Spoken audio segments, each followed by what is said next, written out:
What's up everyone, John Renter from Techno Buffalo with an unboxing of this guy, Blackberry's latest, the Q10. It's either the big brother or little brother of this guy, the Z10. I am really excited to take a look at this guy. It's been a long time coming. It's coming to every major carrier. If you loved old school Blackberries with the keyboard but want that awesome touchscreen-ness, this might be a phone to take a look at. Let's go ahead and open it up.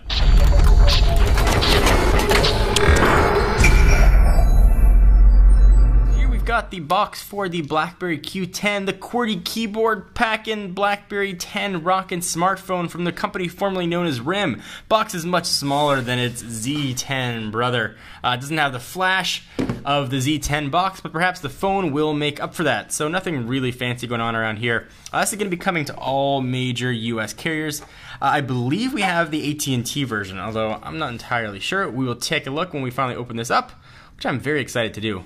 We'll go ahead and cut all that business, we'll cut some business here, and now we should be able to lift off the lid in a very stripteasy manner.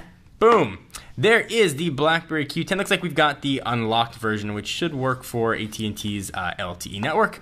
So there is that guy. Push it off the side for just a minute. We obviously, if you couldn't tell, have the black version, but also comes in a white. Let's see what else we are going to have inside of Z-Box. I should say Q-Box now, because it's not the Z10. We've got a lightning bolt in here, which I'm guessing has just the wall warts. It does nothing overly exciting there. Inside of this, we've got stuff letting you know you got Snapdragon chips and safety warnings and all that kind of business that we're not going to read.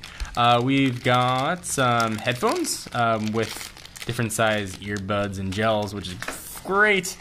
And we've got a charging cord and the battery, which you're going to need. No holster, so for all of you holster-loving folks, you're going to have to look elsewhere. Let's pull the battery out of the plastic, take a look at the size. This is actually the biggest battery that RIM has on their current generation of phones. It's actually bigger than what's found in the Z10, and it is 2100 milliamp hours. Very small. It's the NX1 if we're keeping track at home. Let's take a look at the phone, and let's run through all the specs of this guy, and of course we'll power it on and do all that kind of business. So the big deal here is this QWERTY keyboard. It doesn't have the same shape as the out generation keyboards, the Blackberry Bold 9900, which kind of had that curved, smiley look to it. This one is more, what's the phone there? Is a more horizontal look to it, so we'll see how that typing works. But Blackberry's done an incredible job with their fret locations and the keyboard feel. I believe the keyboard's actually a little bit larger than 9900. The key size actually changes as you go through from the outside all the way different. This one has unified and sort of larger keys. So interesting there. The screen that you are looking at here is a square screen. It's 3.1 inches. It's 720 screen, so it's very easy to remember. 720 by 720, or even I could say 720 by 720, depending on which way you want to go. Super AMOLED screen. It's powered by Blackberry 10.1 actually, so it's got some new features. You can type text, for example, if you want to text, and you can open up that, or call if you want to call. It's powered by the same processor we've got in the Z10. Actually, specs aside from the screen and keyboard, it's almost identical. It's a 1.5 gigahertz dual-core Snapdragon S4 chip, so it's pretty powerful. 2 gigs of RAM, 16 gigs of internal storage, but that's not enough for you. You've got a micro SD card in here as well. That can go up to 64. Camera, we've got an 8 megapixel shooter right there, and a 2 megapixel job right there on the front. 802.11 A, B, G, and N. It's 2.4 gigahertz and 5 gigahertz dual band. Bluetooth 4.0, 2100 milliamp hour battery. NFC is on board here.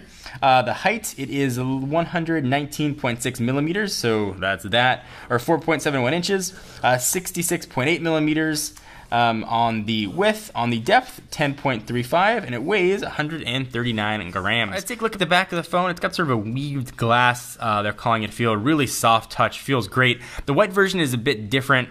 It doesn't have that same sort of feel to it if you get that, so bear that in mind. I had to change it so it wouldn't die when you pull it in and out of your jeans.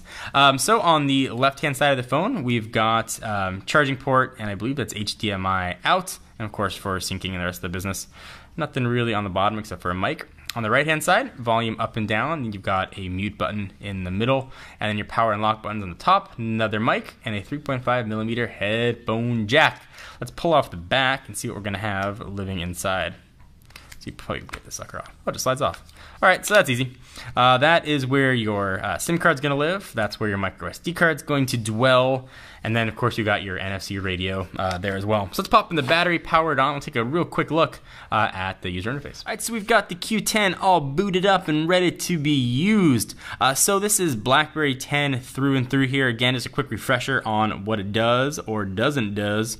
So if you go ahead and hit an application, for example, if you want to close it, you can swipe up. Right away, though, there's not that much of room here to swipe up. You got to pretty much start swiping from the bottom side of the keyboard.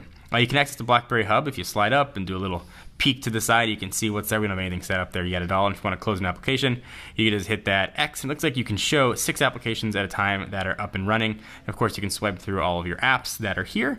It looks like Twitter and Facebook, LinkedIn and Foursquare come out of the box. And of course, you can sideload a ton more. Instagram really probably being the highlight there. And we get access to BlackBerry's app world as well, which has now been refreshed, redone, and are ready to rock. Pulling down gives you access to notifications and all kinds of other stuff. So we'll use this guy for a week or so and see what I think, and we'll compare it, of course, to the outgoing model, or its brother rather, the Z10. You don't get that soft keyboard you can swipe up, but you get this full physical action going on here, which I'm kind of excited to use. I was a huge BlackBerry fan pre-iPhone days. I switched from BlackBerry Pearl to the original iPhone. I used several others before that, so I'm excited to try this again and see what it feels like to type on an actual keyboard. So anything you guys want to see, please leave your comments down below and give the video a thumbs up.